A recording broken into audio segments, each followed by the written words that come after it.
Hi, everyone. You are listening to Radio Cherry Bombe, and I'm your host, Carrie Diamond, coming to you from Newsstand Studios at Rockefeller Center in the heart of New York City. Today's guest is Camila Alves McConaughey, mom, entrepreneur, and philanthropist.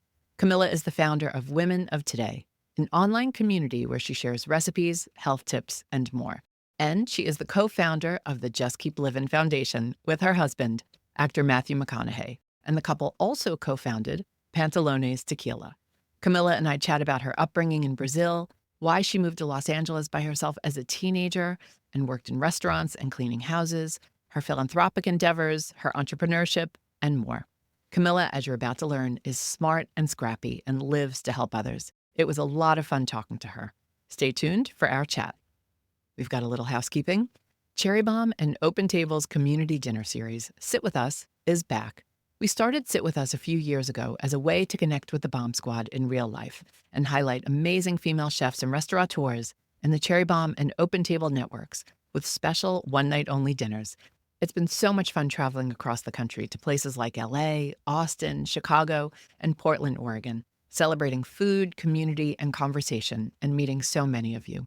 For our first dinner of 2025, we're headed down south to Raleigh, North Carolina, on Monday, March 10th for dinner at Tamasha, a modern Indian restaurant co-owned by Tina Vora. We'll have a delicious 3-course meal as well as a panel conversation featuring local culinary leaders. Of course, there will be plenty of opportunity to network and meet other like-minded folks in the area. Tickets are sold out, but you can join the waitlist at cherrybombe.com. Big thank you to Open Table and to everyone who bought a ticket. I can't wait to see you on March 10th.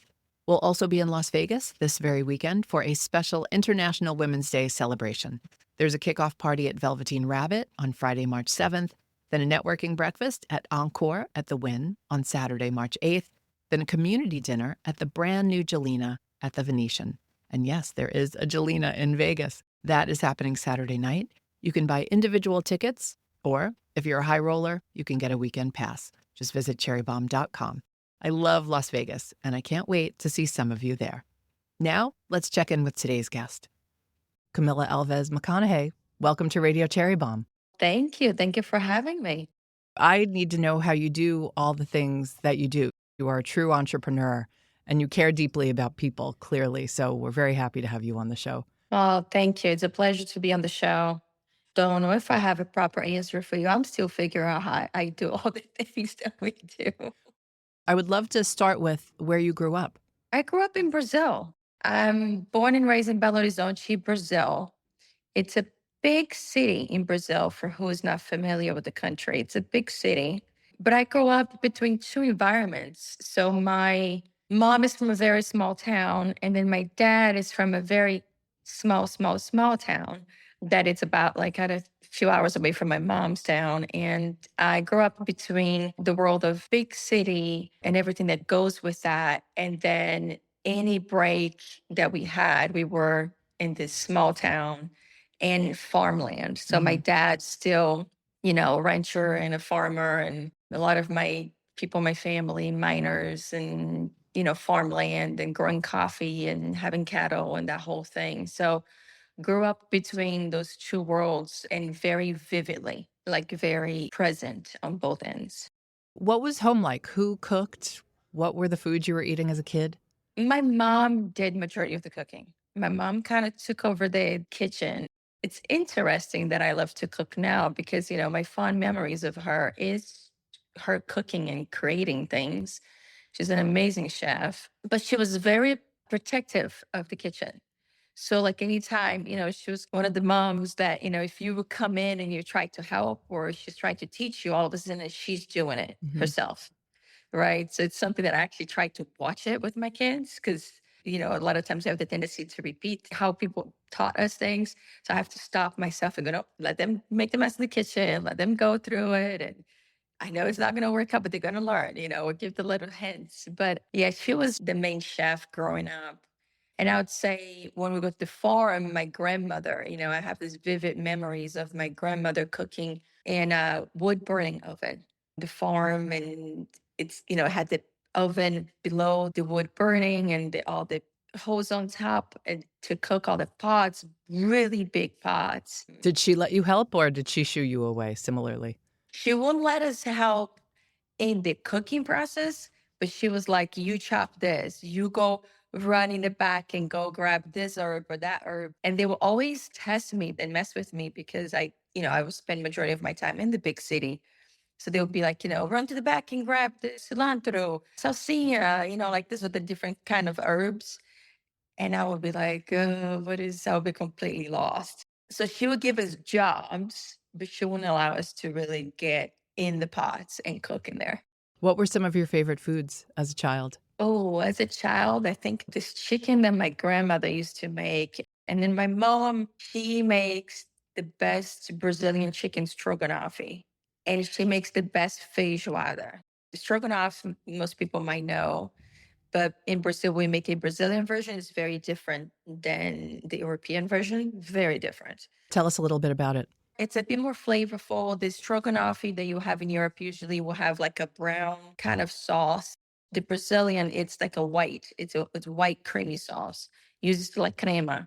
The taste is it's way softer. Still very flavorful, but very different. And you have with rice, and you have some like potato sticks, or you do the fresh potato and you put it on the top. It's really good. It's one of my kids' favorite dishes. So it's not even a traditional Brazilian dish, but it has become a Alves McConaughey traditional Brazilian dish. So like I had the video that I actually put it out on Christmas, and it's like this huge pot.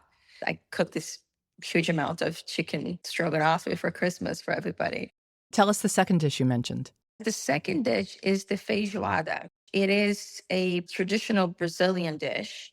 It's different pieces of meat and it's black beans, and you eat with rice and you eat with different condiments on the side and collard greens, orange slices and hot sauce. If anybody has been to Brazil, you've seen feijoada, and it's basically all over the country. Camila, you mentioned your mom a few times. I was so intrigued because you have a description of her on one of your websites, and you described her as a modern artist, painter, sculptor, chef, and can-do-it-all mystic. First off, what is a can-do-it-all mystic? Well, she literally can do it all. She really can. I don't even know how, but she kind of figure out how, you give her a task and something. She's not really great with mathematic and the structural business side of things, but when you get to creative or accomplishing a task, she just gets right on it. And she does it, and I grew up watching her. I mean, literally, she will be making this huge sculptures, and then she'll be making this huge paintings, but then she will put on a high heels and a really sharp outfit and go work be a designer. She was a fashion designer when I was growing up. And then she'll be making candles, and then she'll be giving art classes. And then, she's just got this whole thing. And the mystic part is that she's usually ahead of her time. The things that she would design, the art that she would do, it was always a little bit ahead of time. And she kind of connected to Mother Nature and the universe. How has she inspired you over the years? I think that the beauty of parents is that they get to inspire you on the things to do and the things not to do. I tell my kids all the time, I say, look, I don't want you to be just like me. I want you to be a better version. I want you to get the good things. I want you to not follow the things that to have struggled to work on through my life. So I think with my mom, I think the biggest lesson that I got was that it took me a long time to understand that, to be honest. You know what I mean? Of not to fall in the same mistakes and try to then also grab the beautiful lessons and the strengths that she has and go, okay, I've watched that and witnessed that. My mom has gone through a lot and she's very strong. So it's like, how do I learn from that and make it my own? We'll be right back with today's guest. Jubilee is coming up. It's our biggest event of the year. It's an amazing day of connection and community, and it is taking place in New York City on April 12th. If you are a Cherry Bombe member, be sure to use your Cherry Bombe discount when you buy your ticket. You can find all the details on cherrybombe.com. And members, you can find your exclusive info in your inbox. We've got a lot going on at Cherry Bombe, and the best way to stay informed is to sign up for our free newsletter. You can sign up at cherrybombe.com or at the link in our show notes. Learn about any podcast guests you might have missed, our upcoming events, early bird ticket info, pop-ups, and cool food news. We send our main email every Friday. You decided as a teenager to move to America, sort of on your own. Why did you want to come to America? I have no idea, honestly. I wish I had a more straight answer, but I knew that I wanted to get out of Brazil. I knew I wanted to do something different with my life. I think part of it, my childhood wasn't necessarily, it wasn't the worst childhood, but also wasn't the easiest childhood. We had a lot of things going on from growing up and seeing so much and those things. Part of me was just searching for a way to do it differently, to see something different, or to just disconnect from all of it. And I remember getting in the plane. We were coming to visit my aunt. So my aunt was living in America for quite a few years. She had a daughter here. She was married.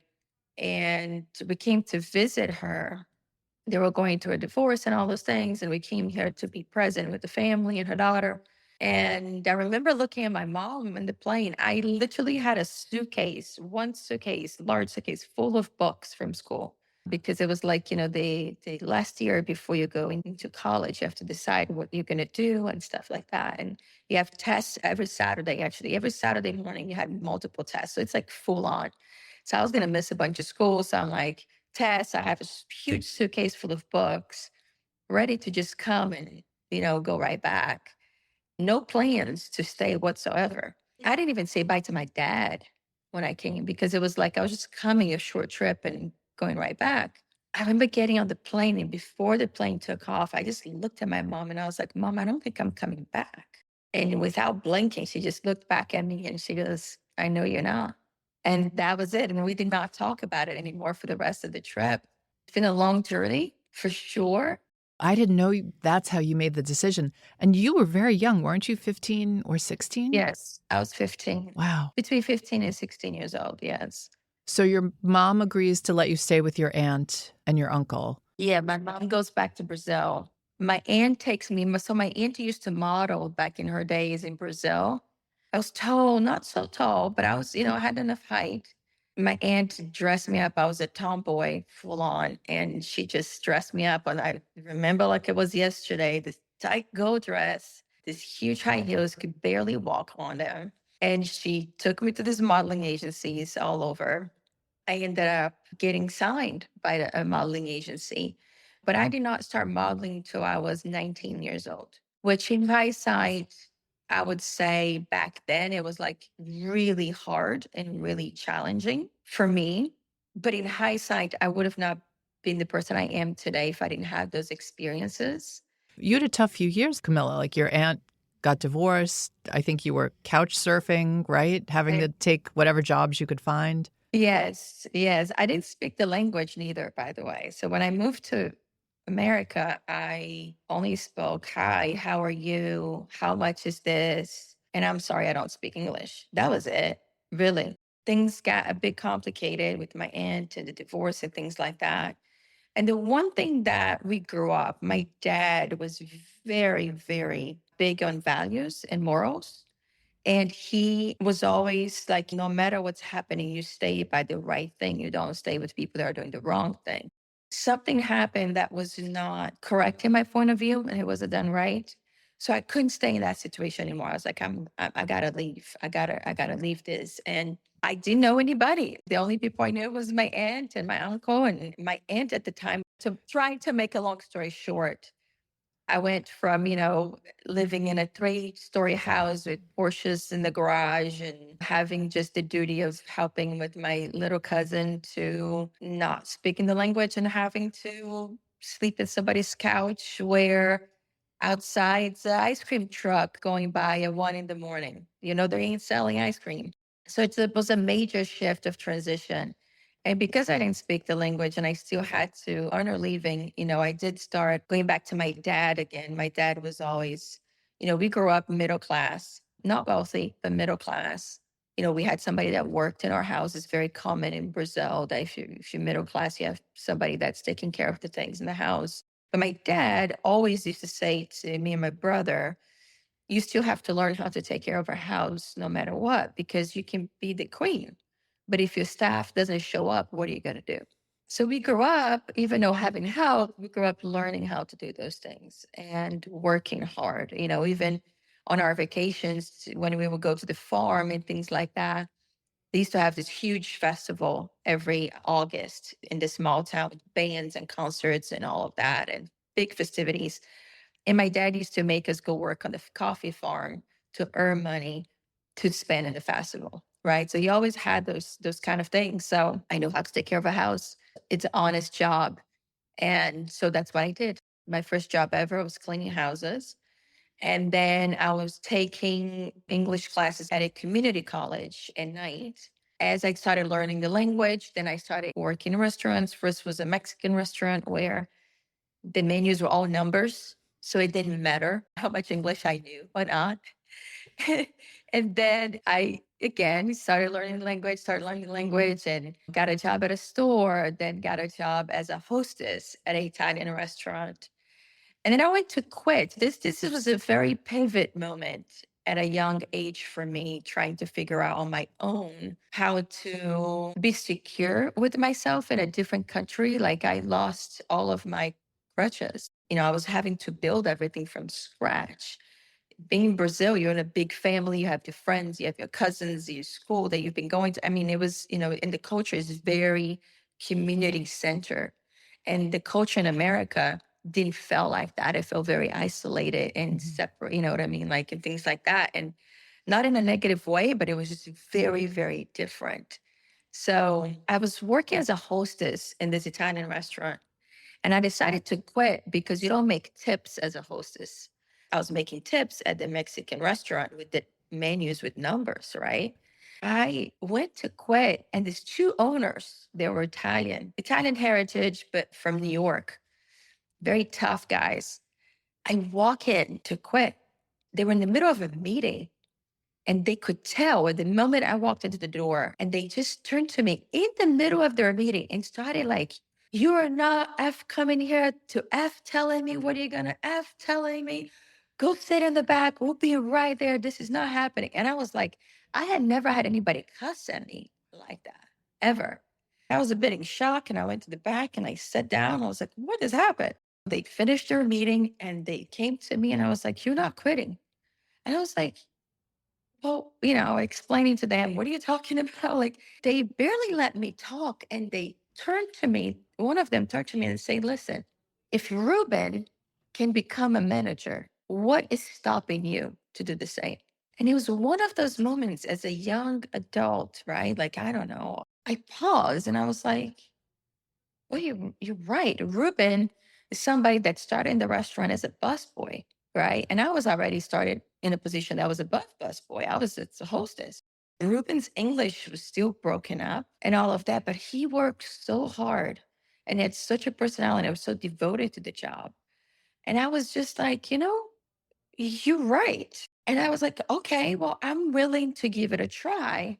And I remember this was a big moment for me too, of standing up for myself. I went, but you cannot cuss at me ever again like that. Like, I never had anybody do that. We don't do that in my family. Like, you can't do that. And they're like, okay. And I say, and you guys need to have patience and help me when I do not know things to help guide me. They're like, okay. That was the first time in my life in terms of a clear moment of like, okay, I have this go because up to then it was just kind of a mishmash of things. And okay, you're overcoming this, you're scrapping at that, you're doing this, and you're cleaning your house. Okay. But this was like, oh no, right now, if I do this well, this challenge is not only physical, it's up here, it's a whole thing. And if I do well, I'm actually going to see the fruits of my labor in a different time that can actually get things better for me, right?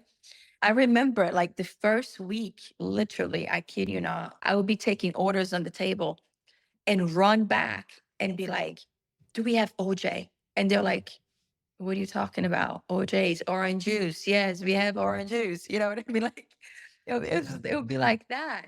And it was one of those places too, where you had to come out of the kitchen carrying, as many things as you can carry, is to carry 4 or 5 plates at once. And then you get to the table and you had to learn, memorize everybody's names and seats on your table. And the owners would test you. They will come out of nowhere. and would say, "Hey, I want to go say hi to table 5, seat 8. What are their name? What's their name again?" And you had to, to know and stuff. But it became such a thing. And in the first month, too, I believe, I became the person that was selling the most amount of specials in the whole of staff. So I have this picture of them like feeding me. You get like this prize, the wine, and you get to pick the dish that you want. I have this Polaroid of them like feeding me and the wine and the thing.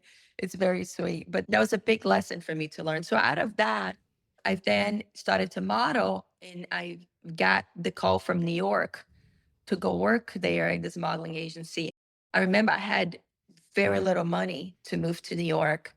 And this restaurant, the people, the customers have kind of become family in the restaurant. The week before I was supposed to leave, all the clients, I guess the employees told them, and they had a big jar, and everybody made a whole thing of like, gathering money for me to go to New York and start modeling. Oh, that's so kind. Yeah.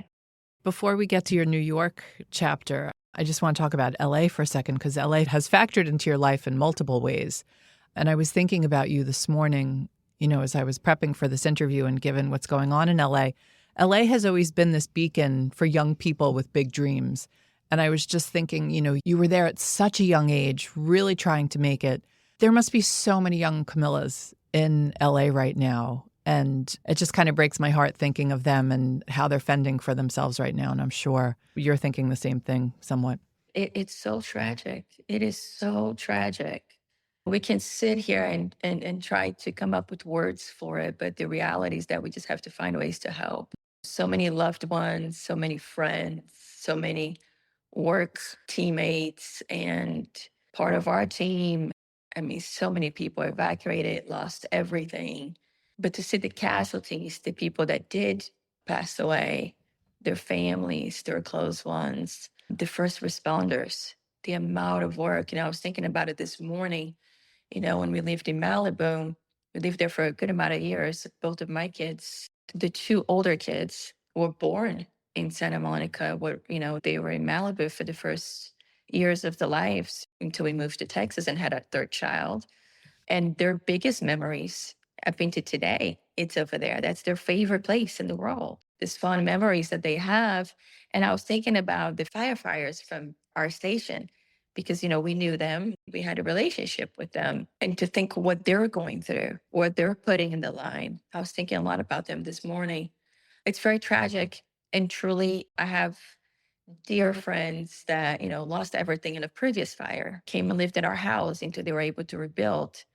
And yesterday they were packing everything up again in the U-Haul, the trauma again coming up. I had friends that had just evacuated on the fires right before Christmas. I had just came home a day before Christmas and now evacuating all over again. It's a lot of stories, and this team member with the whole family with little kids and everything just lost everything. Yeah. Well, it's literally happening as we're speaking. So it's hard to even know how to help everyone yet. But it is ways of helping. It is a lot of resources out there. And I think that if people are looking for a place that I do trust, that I've been working with for a long time, is this organization called Baby to Baby. And they do have a large presence in LA, and they're doing a lot of great work. And I think that even from a distance, sometimes you get kind of, what do I do? What do I do? But if you just find something that you can help with and start, even in the smallest scale, it does make a difference. But it's really no words for it. We just need to find ways to help. Yeah. We'll share the resources for Baby to Baby. That is an amazing organization. You do have your own foundation, you and your husband. It's Just Keep Livin', which promotes physical and mental well-being for high school students around the whole country. I'm curious how that came about. Yes. So we started the Just Keep Living Foundations. It's going to be 17 years now. Yes, because we started the foundation when Levi, our oldest son, was born. Right around that time, really, Matthew was looking for a way to make an impact and give back and make a difference. We looked at all the different areas and different demographics, and he kind of sat on this, the high school, because high school it's like the last year where you can still get in trouble and be sent to the principal's office. But if you continue to do that, once you're out of high school, you're going to jail.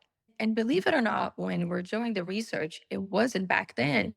It wasn't a lot of programs that we're dealing with after school in high school. It was a lot of programs for younger kids, but not at that age group. So he was like, okay, I'm going to start this.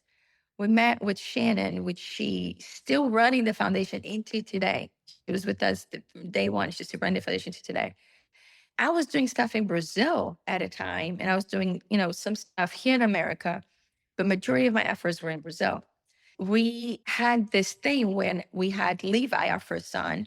Whoever got the first photo of our first newborn was going to make a whole lot of money. Okay. So literally, I was like in a house, everything covered, no windows. And people were literally going to the neighbors and climbing into fences. It was a bit crazy because whoever got that first shot, we're talking about crazy amount of money. So we're sitting there going, this makes no sense that a random stranger it's going to invade our privacy, get this photo and get paid that much money. So we said, why don't we do the photos? We'll get the money and we put it into starting this organization, to I had no idea that's how it started. Wow. And you must have been so overwhelmed. yes. And by the way, the organization was already established there, but it was like, kind of just starting. It was like, well, this money will put a lot of wood in the fire, you know what I mean, to do it. So we did that. And I was going to take my portion of it into these projects in Brazil. And then I went into the school and I start meeting these kids and have an interaction with them. I remember they came to a premiere and I looked at Matthew and I was like, that's it. I can't do it. I'm going in. We're doing this together. And that's kind of when we got into the journey, put my funds in it as well, and did some stuff in Brazil too, but put funds in there as well. And that's kind of where the journey started. So it's after school programs, nutrition on a budget. We do field trips, which majority of these kids have never done in their life. So we provide field trips for them. We have guest speakers that come and provide the kids with perspectives. And we have anybody from very, very successful people to people who just came out of jail because you never know what's going to strike with these kids. We do trips. Some of these kids have never been on a plane and never get out of their own neighborhood. We do gratitude circle, which it's been a huge component of the program where the kids all of a sudden start learning things that they're dealing with, that their peers are dealing with, and they start to help each other. We also serve as special need kids in the program. We teach them how to cook. We teach them how to take care of themselves in that sense. We help them with college. So we started a whole new thing right now because what happened was we're in a high schools, there are Title I schools, which is very high rate of dropout, very high rate. We've learned that 100% of the students that come to Just Keep Livin Foundation programs graduate. And a lot of them are the first to ever graduate in their families, first to go to college in their families. That's incredible. And you're doing this in cities across the country. This isn't just an Yes. LA or Texas based thing. You're doing No, it. no, no. We're across the country. Yeah. Yes. How can people support what you're doing? The best way is to go to justkeeplivingfoundation.org and learn about what we're doing. Businesses and individuals can sponsor a program. You can sponsor a program for a year. You can sponsor field trips. You can volunteer. You can come and speak. No matter what line of work or life you're in, you can come in and volunteer, donate your time. You can come up with ideas. We had people that came to us and say, hey, we really need a program in Tennessee and we want to start one. And I have this group that wants to get together and do it. So we got it. We actually have a scholastic curriculum now. So we've worked really hard to be able to be a plug and play program. As we expand and grow, we're able to do that with partners. You are also the founder of Women of Today, a lifestyle website you launched in 2016 that focuses on things that we know are important to you: food, health, family, and more. Curious how Women of Today came about and what you have planned for this year. I started Women of Today in 2016, as you said, but I put very little effort into that the first few years of Women of Today because I went into this venture of doing a baby food company. And that took all of my efforts and time. So Women of Today just kind of sat in the back burner. And then when I stepped down from that company, I've always worked my whole life. So I'm the kind of person that I need to be doing something. Otherwise, I become a very annoying person. I need to be doing something, right, with my energy and time and what goes above over here in my brain. So I said, I got Women of Today. Let me go do that right now for a bit because I didn't have to report to earnings and investors and all those things. And I just started by the passion of really this idea and concept that, we move a lot with Matthew's work. And when I would go to other countries or even to the south of the United States, the feel of community was always bigger. I would show up in places with little kids, not knowing anyone, not knowing where things were. And within a matter of 10 days, like I had all these people going, this is where you do, this is where you go, this is don't do this, da, da, da, da, da. And I would be like, oh my gosh, like you have this community helping you. And I would go back to certain parts of America and not have that. And I was like, why are we, especially women, it's mainly women, but we do have men as well in there. We have so much knowledge between ourselves and we have so many things that we have learned in our journey. And why is not a broader conversation happening? So really the idea of concept of us helping from each other on trying to do better for ourselves, our families, and our community. So that's really in a nutshell what Women of Today is. And what you see that we share is usually what the community is telling us. We didn't start doing a lot of food. We started with this broad thing and the community kept telling us, no, we want food. We want this, we want that. So it kind of shaped it to where it is now. And everything you see there, it has grown organically. We have not done any marketing, PR. It's very a organic, grown community that is very active. We've been doing events. So if people are curious about what we are doing, sign up for the newsletter. Because a lot of times, by the time we put it out to our newsletter first, things are sold out and we then don't promote, because we always give the community priority first. And then people don't get to know until later. They see a video of something we did and they're like, oh, I didn't know. I'm like, well, sign up for the newsletter. You'll be the first one to know, right? What's happening. We've been doing events. We've been doing a lot of community service before Christmas. A food drive. It was beautiful. We impacted about 1,000, 2,000 families, something like that. And that food drive alone, just in a few hours. We do a lot of cool things. And again, if you're listening, you're like, hey, I don't know how or why, but I want to try to learn to do better for myself without the guilt, without the preaching, without anybody telling you, hey, you must do this way or that way, but just learning from the community. Go to womenoftoday.com and sign up for the newsletter, become part of it. I want to hear about this tequila company that you Yeah. launched. Tell me about this. Yes, we're having a lot of fun with Pantalones. We went on this journey. I was quite nervous to go on this journey because, Matthew and I would work together pretty much on everything, but I'm always behind the scenes. So people don't know that I'm doing that, right? And it's been working out fine for all these years we've been together. So when this opportunity, this idea and concept came of us both in front of the camera together, I was like, oh no, this is not gonna go well. We work very differently.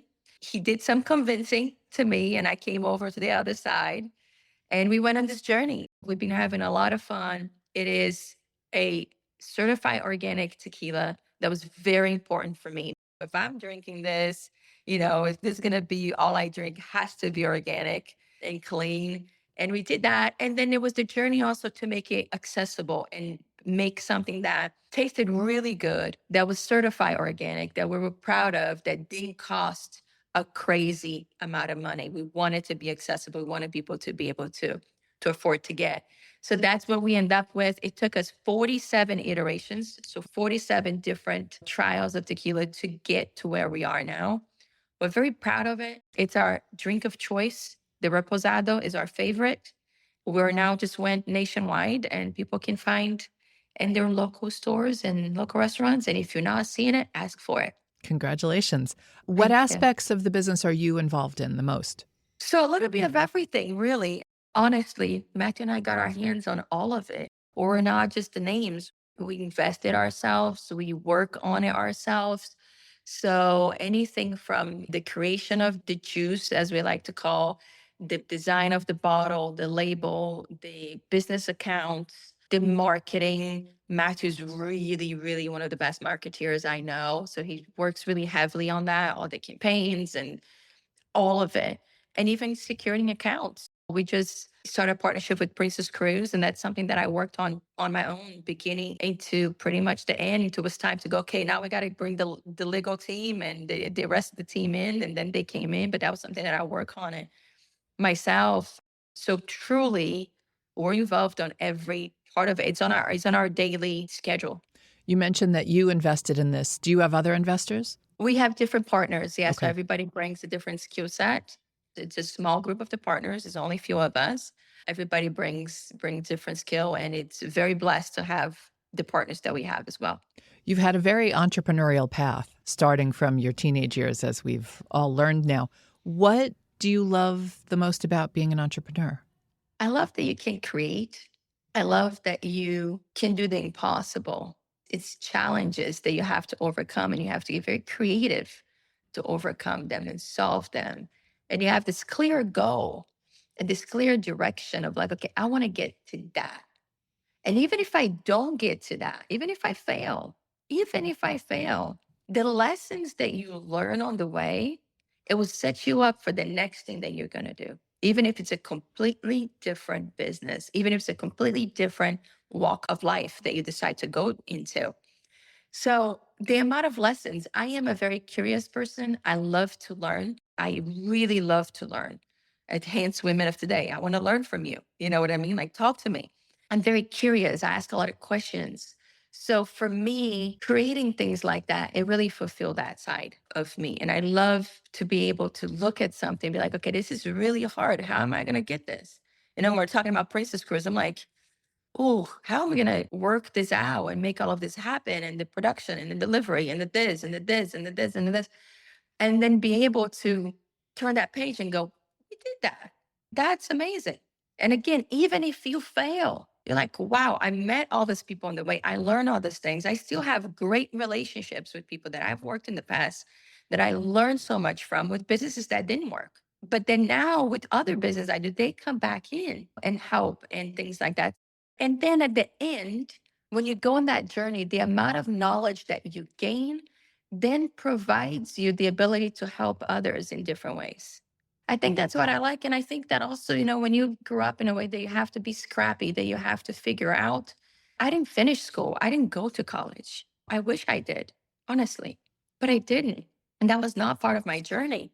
So for me, really, to have this entrepreneurial spirit was really the only way for me to be able to do something different and not follow into a routine that I knew was not the right fit for me, for my personality.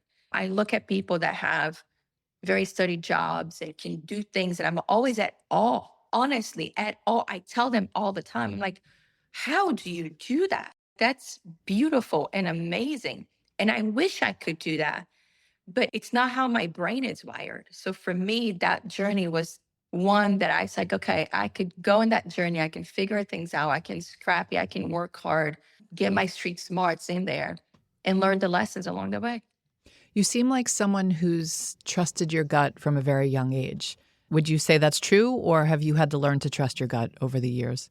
I have trusted my gut throughout the years. Doesn't mean I was always right, but I'm going to tell you, and I'll tell you anyone that's listening right now, as long as you are in the right frequency with yourself, as long as you are, I'm going to say this again because this is very important. Listen to your intuition. You have to be in the right frequency with yourself. So if you are aligned, if you're connected to yourself the right way, into the environment around you the right way, your intuition and your gut will always tell you the right direction to go.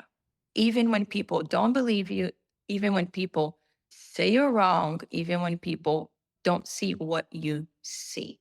But that's very important to understand and to search for, because I know that when I'm in balance and I'm not in connection with myself and the environment around me, connected to nature, and I'm talking about people go, well, I live in the city. You can be connected to nature and to the universe around you in a city. As long as you're looking at things and seeing life in things, you're connected, right? But I know that when I'm in balance, my intuition kind of sways.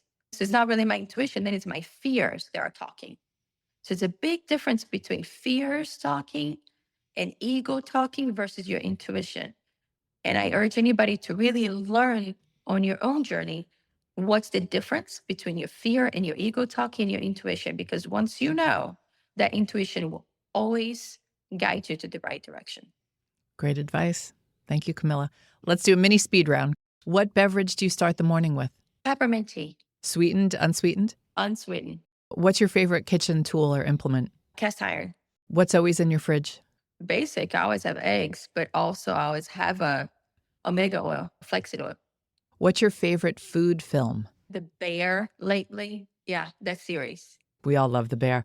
I was going to say, what are you streaming right now? I guess you're streaming The Bear. Anything else? Will Trent, Ramon Rodriguez is doing an amazing job with that. Super fun. That's what we're watching. All right. And the last question, we ask everybody this. If you had to be trapped on a desert island with one food celebrity, who would it be and why? I'm going to say Kristen Kish. She's top chef. She's one of the most talented chefs I have been around. She has a great restaurant in Austin, Arlo Gray. She does. Mhm. She does. And she's a very cool person.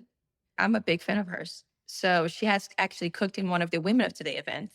Open kitchen, everybody got in there kind of thing. And she has become somebody that I know. And she can cook a storm and bring out flavors on things that I'm like, she's amazing. So Kristen Kish would be the person. You just described her perfectly. We love her. Do you know she has a memoir coming out this April? I do. I actually wrote a little blurb. I've got to read it firsthand. Oh, very cool. I just got my copy yesterday, so I can't wait to read it. Yes. You're incredible, and thank you for everything you've done for so many people. Oh, you've been very kind. Thank you for the kind words, and thank you for everything that you do, and hope to cross paths soon again. That's it for today's show. I would love for you to subscribe to Radio Cherry Bombe on Apple Podcasts or Spotify and leave a rating and a review. Anyone you want to hear on an upcoming episode? Let me know. Our theme song is by the band Tra La La. Joseph Hazen is the studio engineer for Newsstand Studios. Our producers are Catherine Baker and Jenna Sadu, and our editorial coordinator is Sophie Kais. Thanks for listening, everybody. You're the bomb.